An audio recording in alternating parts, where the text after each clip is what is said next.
Damos as boas-vindas a você que decidiu nos acompanhar neste estudo. Finalizamos hoje a nossa série sobre a pessoa do Espírito Santo. E o título do nosso estudo de hoje é A Presença do Espírito Santo na Vida Cristã. E eu convido você para ter em mãos a sua Bíblia, para juntos podermos ler algumas passagens que usaremos no texto e também que juntos possamos orar ao Pai Eterno para que Ele dirija o nosso estudo. Pai eterno, nós te agradecemos a oportunidade de estudarmos a tua palavra. Queremos te pedir que tu abençoes cada pessoa que nos acompanha. Que tu nos orientes nesse estudo, Senhor, e que tu nos ajudes a colocar em prática aquilo que viermos a aprender. Em nome de Jesus, amém. Eu convido você para ler comigo um primeiro texto da palavra de Deus que se encontra no livro de João, no Evangelho de João, capítulo 14, versos 15 a 18. Lemos o seguinte: Se vocês me amam, palavra de Jesus, se vocês me amam, guardarão os meus mandamentos. E eu pedirei ao Pai, e ele lhes dará outro Consolador, a fim de que esteja com vocês para sempre. É o Espírito da verdade, que o mundo não pode receber, porque não o vê, nem o conhece. Vocês o conhecem, porque ele habita com vocês e estará com vocês. Não deixarei que fiquem órfãos. Voltarei para junto de vocês. E a outra passagem que eu escolhi para nós lermos nessa oportunidade se encontra na carta aos Gálatas, lá no capítulo 5, versos 22 e 23. Lemos o seguinte: mas o fruto do Espírito é amor, alegria, paz, longanimidade, benignidade, bondade, fidelidade, mansidão, domínio próprio. Estes são os dois trechos que nós usaremos como inspiração para o nosso fechamento do estudo sobre a pessoa do Espírito Santo. No quadro inicial, nós vemos que a Bíblia relata inúmeras manifestações do Espírito Santo. E é isso que nós vimos ao longo de todos os estudos que nós fizemos nessas últimas semanas. E uma pergunta que surge é como o Espírito de Deus continua atuando na vida dos crentes hoje. Quando nós abrimos a Bíblia e procuramos do Gênesis ao Apocalipse alguma informação sobre o Espírito Santo, nós vemos lá várias manifestações do Espírito de Deus sendo relatadas. Quando nós fazemos isso, duas coisas chamam a nossa atenção. As formas dessas manifestações, elas mudaram ao longo do tempo. Por exemplo, no Antigo Testamento, o Espírito Santo se manifestava a certas pessoas, enquanto que no Novo Testamento ele vai se manifestar a milhares de pessoas. A segunda coisa que chama a nossa atenção é que o Espírito Santo continua atuando na vida dos crentes e isso acontece de várias maneiras. Neste estudo final que fazemos hoje sobre a pessoa do Espírito Santo, nós faremos alguns destaques dos assuntos que nós abordamos nos 12 estudos anteriores. Esses destaques nós esperamos possam nos ajudar a ver como o Espírito Santo continua agindo e atuando na vida das pessoas nos dias de hoje. A história do Evangelho nos mostra que as manifestações mais visíveis do Espírito Santo se tornaram progressivamente escassas. Aquelas manifestações logo no início da igreja primitiva, se é que nós podemos dizer assim. Essas manifestações, elas passaram a dar lugar a manifestações talvez mais espirituais, não menos importantes do que aquelas que eram mais visíveis, mas elas passaram a ser talvez mais espirituais e com objetivos diferentes, objetivos imediatos, distintos daqueles primeiros objetivos. Nos tempos apostólicos, era vital que as manifestações fossem visíveis. O objetivo era demonstrar a realidade da presença do Espírito Santo naquelas circunstâncias no início da igreja cristã, da igreja primitiva. Vale nós observarmos que naquela época não existiam templos onde as pessoas pudessem se reunir para cultuar a Deus e também não havia o Novo Testamento de forma escrita, ele não havia ainda sendo escrito. Então é uma estratégia possivelmente deliberada de que as manifestações do Espírito Santo ocorressem de uma maneira muito diferente, de uma maneira muito visível, para que a mensagem pudesse ser percebida a respeito do Evangelho que começava então a ser proclamado. O Espírito Santo ainda se manifesta hoje e continua se manifestando dentro, obviamente, dos seus propósitos. E ele continua se manifestando de maneira intensa na vida de milhares de pessoas.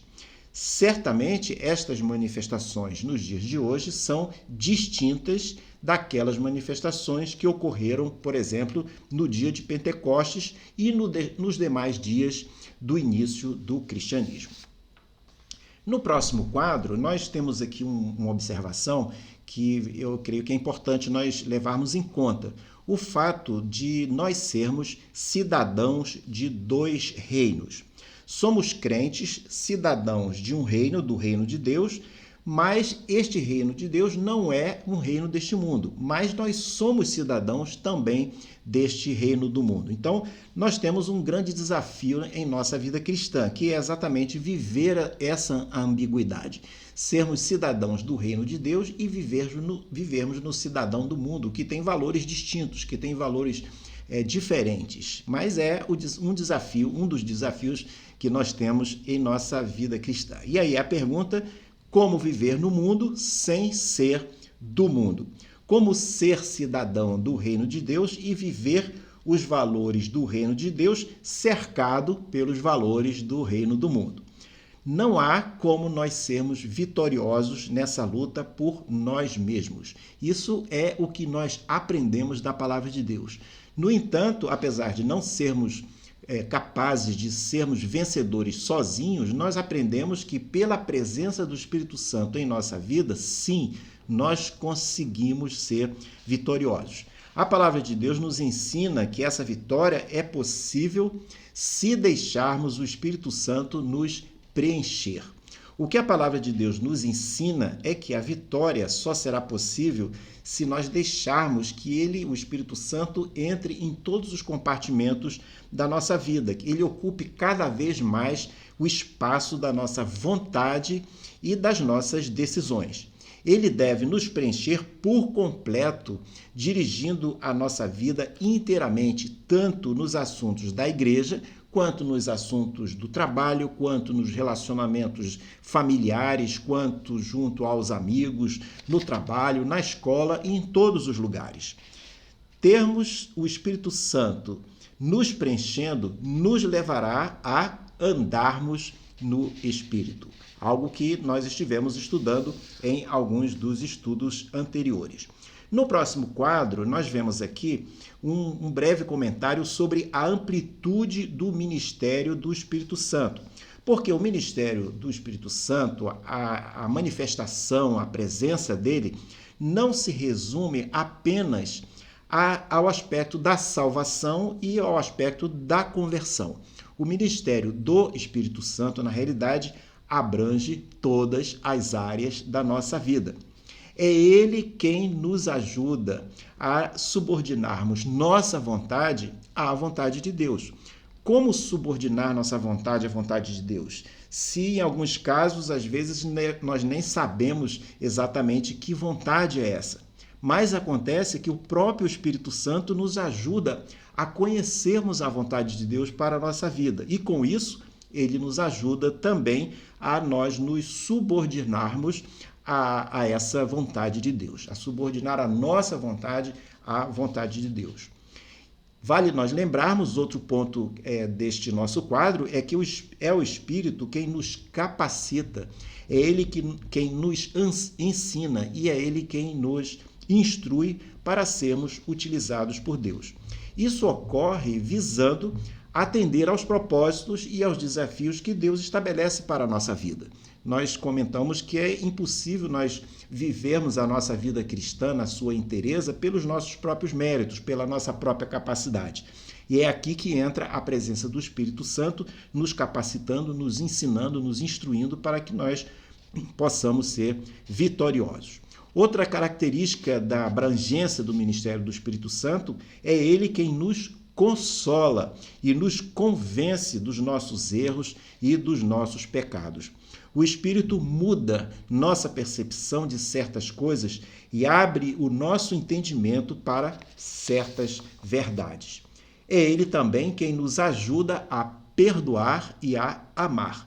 O amor aqui que nós nos referimos é o amor ágape, que aprendemos não ser um sentimento, mas sim uma atitude, a atitude de se interessar em fazer o que o nosso próximo precisa. E finalizando, essa característica da abrangência do ministério do Espírito Santo, é ele quem intercede por nós. Essa intercessão se dá junto ao trono do Pai. Quando não estivermos em condições de verbalizarmos nossos pedidos ao Deus Pai, o Espírito Santo poderá interceder por nós, até com gemidos inexprimíveis. Como a mãe, uma mãe que intercede, amorosa, que cuida do seu filho, que intercede pelo seu filho, às vezes até com gemidos para que ele possa se recuperar de alguma enfermidade. Também o Espírito Santo de Deus intercede por nós junto ao Pai. É o Espírito quem poderá estar conosco, nos ajudando a vencer nossos vales sombrios. No próximo quadro, dentro desse ritmo de nós recordarmos alguns dos pontos que nós abordamos nessa série, nos estudos anteriores, nós voltamos aqui a falar rapidamente sobre os dons espirituais. Na igreja, costuma haver dois grandes problemas relacionados aos dons espirituais. Que problemas são esses? O primeiro é que poucos cristãos se engajam em algum tipo de ministério. Eles se veem muito mais como espectadores do que como participantes. Nenhum desses espectadores, podemos dizer assim, na realidade tem a alegria de estar ativamente envolvido no ministério. E nem conseguem ver Deus se movendo, Deus trabalhando, Deus realizando alguma coisa através dos seus dons espirituais, até porque, em muitos desses casos, a pessoa nem utiliza os seus dons espirituais, talvez nem saiba quais são exatamente os dons que ela possui. Então, esse é o primeiro problema que nós encontramos, que muitos crentes estão na igreja mais como espectadores e não como alguém engajado no ministério. O segundo problema é que alguns realmente se engajam e são, vamos ver, os positivos, bem-sucedidos, estão engajados, tudo bem, mas muitos, como problema, são engajados, no entanto, eles estão dissociados dos seus dons. Nesse caso, há crentes que são envolvidos ativamente no ministério da igreja, mas eles não estão engajados em algo que está alinhado com seus próprios dons. O que acontece como resultado disso? Eles têm boa vontade no serviço, eles participam, mas o resultado é limitado. E às vezes eles até criam problemas para a igreja, criam às vezes mais problemas do que soluções, porque resolvem entrar e realizar coisas que estão dissociadas, coisas essas dissociadas dos seus dons.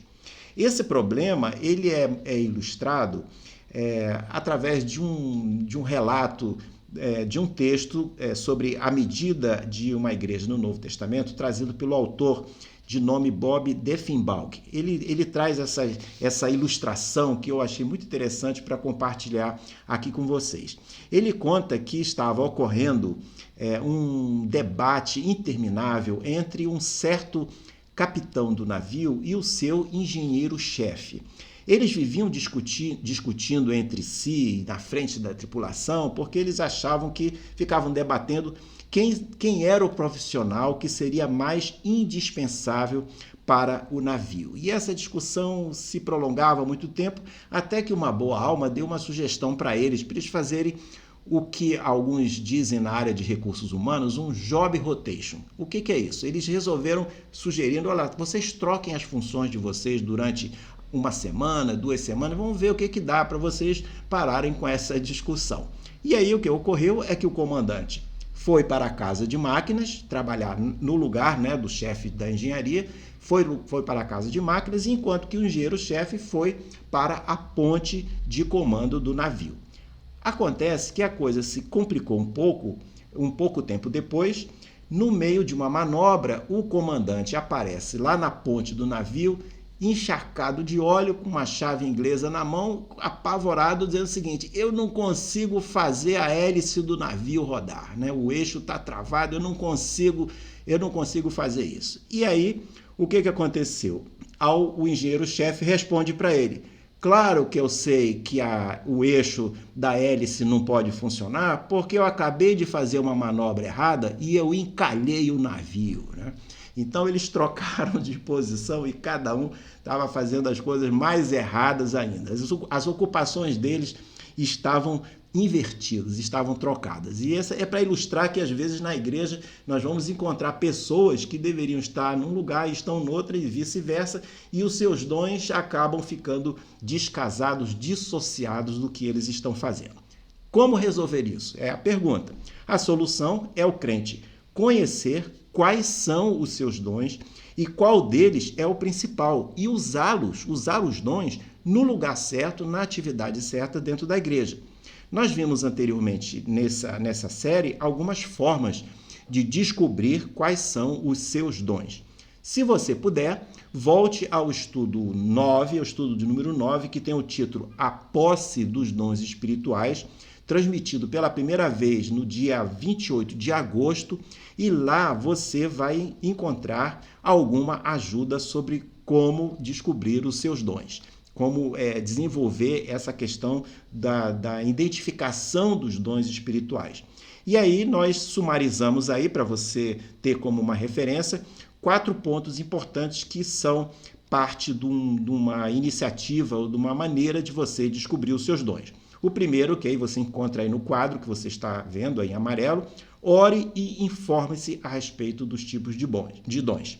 Segunda coisa, descubra o que lhe dá paixão ou indignação. Terceira coisa, experimente desenvolver diferentes trabalhos na igreja e testar os resultados. E quarto, lembre que certas experiências de vida poderão lhe indicar um ministério ou poderão lhe indicar o dom que você está procurando.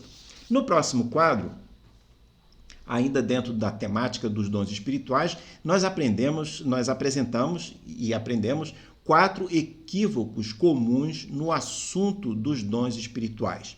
O primeiro equívoco é confundir dons espirituais com espiritualidade. Esse foi o maior erro cometido pela igreja lá em Corinto. Aqueles irmãos que falavam em línguas achavam que, por conta disso, eram mais espirituais que os demais cristãos que não falavam língua. Aquela igreja, ela era aparentemente uma igreja muito talentosa, mas também uma igreja um pouco encrenqueira, vamos dizer assim. Era uma igreja complicada, né? Cheio de questões carnais, e cheio de entendimentos incorretos, o que ensejou o apóstolo Paulo escrever carta para aquela igreja, procurando corrigir aquelas questões que eles estavam enfrentando. Os dons, eles não são indicativos de mais ou menos espiritualidade. Esse era um dos equívocos que havia lá na igreja de Corinto. Isso porque os dons, eles são concedidos de graça pelo Espírito Santo, para que a obra seja realizada, para que o serviço cristão seja realizado. E isso, então, não é o mérito do crente, não é o crente que faz um belo serviço cristão. É o Espírito Santo de Deus que realiza a vontade de Deus e aquele trabalho através do crente. Então, se receber o dom fosse resultado da espiritualidade, o dom não seria de graça, o que contradiz o que a própria palavra diz, porque a palavra diz que os dons são gratuitos, né? Então, se é preciso ser espiritual para receber os dons, significa que precisa ter um mérito, significa que receber os dons tem um preço. E isso não está correto, porque os dons são gratuitos. A palavra diz claramente sobre isso. Então, vale nós observarmos que os dons são gratuitos, mas ter uma vida afastada de Deus poderá inibir a ação do Espírito Santo na vida do crente e comprometer o uso dos dons, até inibir quase que praticamente de forma completa a utilização daqueles dons. Mas sempre é importante lembrar que o recebimento dos dons do Espírito Santo são gratuitos, são dados pela graça de Deus dentro dos propósitos de Deus. O segundo equívoco é: nosso dom não deve ser desculpa para não assumir outras responsabilidades. Há pessoas que já identificou o seu dom e o utiliza, mas acha que por conta disso não tem que fazer mais nada na igreja, né? Porque eu não tenho mais o que fazer, porque eu já tenho o meu dom definido e é isso que eu vou fazer. Só que isso, eles se esquecem de duas coisas. Eles cometem um erro porque se esquecem de duas coisas. A primeira é que, usualmente, o Espírito Santo concede mais de um dom à pessoa. Às vezes são 2, 3, 4. Quando isso ocorre, há um dom que é predominante por determinada época e existem outros dons que ficam esperando alguma oportunidade. São, vamos dizer, dons recessivos, vamos chamar dessa forma. Então, se a pessoa descobriu o seu dom, acha que aquele é o único dom que ela tem, ou acha que até reconhece que há outros dons, mas não os está considerando, e diz assim: eu não vou fazer mais nada porque o meu dom é esse aqui, pode ser que a importância do dom na vida da pessoa mude de posição, porque isso é uma coisa soberana de Deus. Então Deus vai chamar daqui a pouco você para o segundo dom que você tem, o terceiro dom, e se foi adotada essa prática, eu não vou fazer mais nada porque eu já tenho meu dom, a página virou e você ainda está na página antiga, exercendo um dom que não é mais aquele que Deus quer que você desenvolva. Talvez Ele quer que você faça outra coisa, né? Então é importante não agir dessa maneira. Eu tenho um dom, então não vou me preocupar mais com mais nada dentro da igreja porque eu já estou ocupado, né? E a outra coisa também é que vale nós lembrarmos que há responsabilidades para o crente a serem desenvolvidas, a serem cumpridas dentro da igreja, que não tem nada a ver com os dons espirituais. Então há coisas que são quase que obrigação do crente fazer. Por exemplo, ele testemunhar do evangelho. Por exemplo, ele contribuir com a igreja. Por exemplo, ele dividir as suas bênçãos que ele tem recebido. Bênçãos não são para ser guardadas, são para ser compartilhadas, são para ser divididas. Então, o compromisso de ajudar o próximo, de ser solidário com as pessoas, a pessoa, para fazer isso, ela não tem que ter um dom do Espírito Santo, né? Então, voltando ao ponto, né? Se eu tenho meu dom, eu não vou fazer mais nada, então eu não preciso contribuir, eu não preciso ajudar os outros, não preciso dividir as minhas bênçãos. Isso é um equívoco que a gente deve evitar. O terceiro equívoco dessa nossa lista é que não vale ficar parado esperando descobrir quais são os seus dons espirituais. Eu não sei quais são os meus dons espirituais, então eu vou ficar parado aqui, vou orar, vou ficar aguardando que Deus me diga alguma coisa. Certamente é importante que o crente conheça seus dons, mas conhecê-los, por incrível que pareça, não é condição para usá-los. Isso dentro do reino de Deus que ocorrem coisas invertidas, isso é uma delas. Na realidade, no reino de Deus, o crente começa muitas vezes a usar o seu dom sem saber que aquele é o seu dom, né? A experiência e o uso daquele dom é que vai acabar lhe indicando e lhe confirmando que aquele é o dom que o Espírito Santo concedeu àquele crente. Portanto, não vale ficar indo à igreja, não fazer nada, apenas esquentando os bancos da igreja, argumentando que está esperando Deus revelar qual é o seu dom para que você possa se engajar no trabalho, no serviço cristão.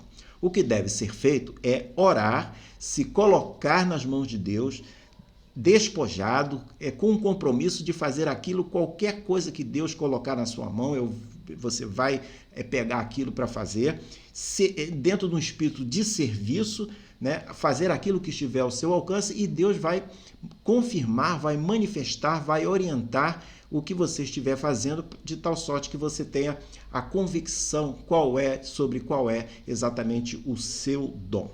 O quarto e último equívoco que nós listamos aqui é que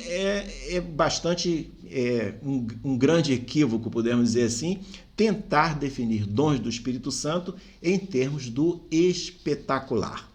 Não há dons mais importantes do que outros. Todos os dons têm a sua importância, todos eles são concedidos pelo Espírito Santo. É verdade que alguns dons são mais visíveis do que outros, mas isso não pode ser motivo de orgulho do crente. Eu tenho um dom que todo mundo observa, me aplaude, etc. Isso não é uma conduta espiritual correta, né? É importante que, mesmo tendo dons que apareçam uns mais que os outros, que nós lembremos que todos os dons têm o seu lugar, todos os dons são igualmente importantes. Porque se o Senhor usar um crente para realizar alguma coisa, o mérito daquela realização não é do crente, é do próprio Deus, é para a glória de Deus, é para que as outras pessoas reconheçam como que Deus age na nossa vida, como que Deus age na vida da igreja. Não haverá qualquer sentido o crente se vangloriar de ter feito um trabalho utilizando o seu dom do Espírito Santo, né? O que ele deve fazer, na realidade, é agradecer a Deus ter sido utilizado, ter sido chamado, agradecer que Deus colocou aquela oportunidade na sua frente, ele pôde pegar aquela oportunidade e a bênção dele ver o resultado, porque muitas vezes o resultado não fica muito visível, mas quando fica visível é uma sensação muito, muito agradável. A gente vê o resultado do nosso engajamento, da nossa entrega nas mãos de Deus para que ele realize o seu trabalho através de nós. No próximo quadro, um outro tema interessante dessa panorama que nós estamos fazendo para fecharmos o tema sobre a pessoa do Espírito Santo é a questão da capacitação para o serviço. Aprendemos que a capacitação dos crentes, aquela iniciada lá no dia de Pentecostes, ela não ficou restrita àquele episódio. Essa capacitação se estendeu a todos os crentes, não só naquela época, mas no tempo, chegando até aos nossos dias. Quando os crentes se capacitam pela ação do Espírito Santo na vida deles, a igreja também se capacita. Isso ocorre por um motivo muito óbvio. A igreja é formada pelos crentes. Crentes capacitados, igreja capacitada. Crentes sem capacitação do Espírito Santo e igreja sem capacitação do Espírito Santo. Quando esses crentes estão cheios de Espírito Santo ou plenos do Espírito Santo em suas vidas, a igreja é capacitada a realizar aquilo que Deus pretende para ela. A seguir, nós veremos algumas das capacitações, recordaremos algumas das capacitações que o Espírito Santo concede aos crentes. Lembrando que crentes cheios do Espírito Santo são crentes capacitados com habilidades, com inspiração, com poder, tudo isso para realizar o serviço cristão. Então, no próximo quadro, nós vemos 6 capacitações que o Espírito Santo concede aos crentes e, consequentemente, concede à igreja. Primeira capacitação, capacidade para anunciar e comunicar o Evangelho. Lá em Atos, no capítulo 2, nos versos 2 a 8, nós lemos que o Espírito Santo concedeu capacidade de comunicação de verdades, a verdade de Deus. Então, no texto em questão, que é aquele episódio do dia de Pentecostes, nós aprendemos que os apóstolos, de Jesus, eles não apenas comunicaram, foram capacitados para comunicar uma mensagem eloquente, mas eles também foram capacitados para, apesar de não saber falar certas línguas estrangeiras, eles foram capacitados a falar estas línguas estrangeiras para que os nativos, para que os estrangeiros que tivessem aquelas línguas nativas pudessem entender o Evangelho em suas próprias línguas. Então, nós vimos essa capacitação que ocorreu naquela época. Isso ilustra, então, que o Espírito Santo tem essa finalidade de capacitar o crente para anunciar e comunicar o Evangelho. Segunda capacitação, coragem.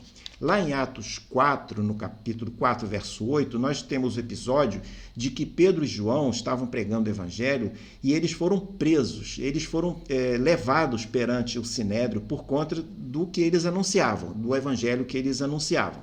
E eles foram chamados a se defender. E eles o fizeram, eles fizeram a sua própria defesa com uma eloquência tão grande, com uma coragem tão grande, que eles receberam a liberdade. Terceira capacitação do Espírito Santo que nós listamos aqui, sabedoria. Esta habilidade, ou esta capacitação, ela é ilustrada lá em Atos, no capítulo 6, no verso 3, quando nós encontramos aquele episódio da escolha dos primeiros diáconos.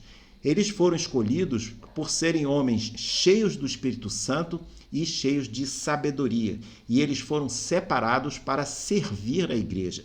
Esses homens, eles foram capacitados pelo Espírito Santo com o atributo da sabedoria.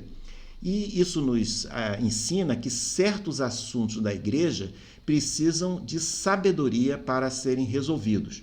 E quando falta sabedoria na igreja, pode ocorrer divisão entre os membros da igreja, pode ocorrer impasses e pode ocorrer uma paralisação de muitas coisas que a igreja pode fazer pela falta da sabedoria. Quarta capacitação, poder para superar, para suportar as perseguições. Estevão foi um daqueles diáconos escolhidos naquele primeiro momento, e ele tornou-se também o primeiro mártir do cristianismo. Ele foi apedrejado em público e a sua reação de fé e coragem, ela foi evidente diante de tudo o que estava acontecendo. Ele sabia que, mesmo tendo seu corpo ferido e esmagado mortalmente pelas pedras, ele continuaria vivendo ao lado do Senhor. Conforme o relato que nós lemos lá em Atos 7, no capítulo 7, versos 58 e 59, ele com serenidade entregou o seu espírito nas mãos de Deus. Quinta capacitação, autoridade. Que autoridade é essa que o Espírito Santo concede aos crentes? São inúmeras as passagens em que encontramos o Espírito Santo concedendo autoridade a um crente. E eu convido você para ler Mateus, junto comigo aqui, Mateus capítulo 28, verso 18 e 20, que quando Jesus está indo embora, está subindo aos céus, ele fala aos seus discípulos. Jesus, aproximando-se, falou-lhes dizendo: toda a autoridade me foi dada no céu e na terra. Portanto, vão e façam discípulos de todas as nações, batizando-os em nome do Pai, do Filho e do Espírito Santo, ensinando-os a guardar todas as coisas que tenho ordenado a vocês. E eis que estou com vocês todos os dias até o fim dos tempos. Se você crê em Jesus como seu Salvador, como seu Senhor, esta delegação de autoridade é para você também. Esse tema de delegação de autoridade, ele é bem importante e eu espero que em algum momento futuro, não muito longe, nós tenhamos oportunidade de estudar esse assunto de aplicações da autoridade e do poder dentro da prática religiosa. E eu penso que esse assunto é bastante importante porque esse tema nos faz pensar que muitos têm usado erradamente o conceito de autoridade dentro do ambiente do cristianismo quando, por exemplo, misturam prática religiosa com a política. E isso não é característica, essa mistura não é só apenas do cristianismo. Nós vamos encontrar também no islamismo, em situações extremas, essa mistura. Via de regra, essa mistura, quando ela é conectada a visões fundamentalistas, e é o que ocorre muitas das vezes, ela leva a situações bastante nefastas, né? A história antiga e atual, ela tem nos ensinado que todas as vezes que o poder religioso se misturou, a autoridade, né, religiosa se misturou com o poder político, o resultado foi muito ruim. O que se obtém disso, como resultado disso, são discriminações, são tolimento de liberdades individuais, são perseguições e até mesmo execuções. Então, essa questão da autoridade, nós lemos bem aqui no texto de Mateus, a autoridade foi para fazer discípulos. A autoridade não foi para hostilizar as outras pessoas, não foi para segregar, não foi para destruir as outras pessoas, mas sim trazê-las para o Evangelho. Sexta e última capacitação aqui que o Espírito Santo nos dá: alegria nas dificuldades. O livro de Atos nos mostra o Espírito Santo como alguém que concede capacidade, coragem, sabedoria, fé, autoridade e ainda alegria. É o que nós lemos em Atos, capítulo 13, verso 52. Diz o seguinte: e os discípulos estavam cheios de alegria e do Espírito Santo. O Espírito Santo nos capacita também com alegria. No próximo e último quadro, nós temos aqui algumas conclusões e um primeiro ponto para nós observarmos aqui como parte das nossas conclusões: quem é o responsável pelo fruto do Espírito? Porque esse assunto sobre o fruto do Espírito foi um dos temas que nós abordamos creio que nas últimas 2 lições, e é um assunto que ele prevalece e faz parte da nossa vida. E quem é o responsável pelo fruto do Espírito Santo? Um ponto crucial para o entendimento do que é o fruto do Espírito Santo é lembrar o que Jesus nos disse lá em Lucas 6,44. Porque cada árvore é conhecida pelos frutos que produz, porque não se colhem figos de ervas daninhas, nem se apanham uvas dos espinheiros. Segundo ponto da nossa conclusão: o fruto do Espírito é gerado pelo Espírito e não pelas nossas virtudes. Será praticamente impossível o crente sozinho mostrar o fruto do Espírito em sua vida. Isso só acontecerá se ele for alguém cheio do Espírito Santo. Os crentes que mostram o fruto do Espírito têm percepção de que a vida espiritual é humanamente impossível sem o domínio, sem a presença, sem o preenchimento do Espírito Santo. A vida espiritual, podemos dizer, é semelhante a andar sobre a água. É algo humanamente impossível. Quando Pedro caminhou sobre a água, ele foi bem-sucedido enquanto não tirou os olhos do mestre. Mas começou a afundar quando ele começou a achar que era ele que estava andando sobre a água e começou também a olhar o tamanho das ondas. Com isso, ele acabou tirando o foco do mestre e começou a afundar. Terceiro ponto da nossa conclusão: as manifestações do fruto do Espírito nos lembram os efeitos do vento. Da mesma forma que o vento não é visível, o vento é o ar em movimento, ele não é visível, mas podemos ver os resultados dele. Assim também, o Espírito Santo é invisível, mas ele poderá fazer com que as atitudes de uma pessoa manifestem a presença dele na vida daquela pessoa. Quarto e último ponto da nossa conclusão: nossas vitórias dependem do Espírito. Que possamos ser mais do que vencedores, não pelos nossos méritos, não pela busca de objetivos humanos, mas pela busca e pela vitória dentro dos propósitos de Deus. Que possamos ser capacitados continuamente pelo poder do Espírito a realizarmos aquilo que Deus tem colocado para nós. É nosso desejo que esses estudos tenham nos ajudado a compreendermos melhor a atuação do Espírito Santo em nossas vidas. Que ele habite em nós para sempre e que, da mesma forma que conhecemos uma árvore pelos seus frutos, possamos vir a ser reconhecidos ou conhecidos como alguém cheios do Espírito Santo. E isso à medida que demonstrarmos em nosso dia a dia o chamado fruto do Espírito, conforme lemos em Gálatas 5, 22 e 23, que você pode ler aí neste final do nosso quadro. O fruto do Espírito é amor, alegria, paz, longanimidade, benignidade, bondade, fidelidade, mansidão e domínio próprio. Ficamos por aqui hoje. Espero que você tenha gostado dessa série.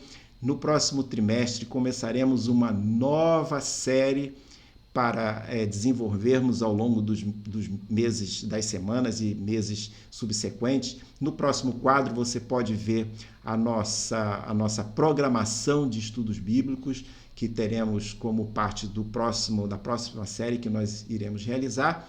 E eu desejo deixo com você um grande abraço e desejo uma boa semana. Até a próxima!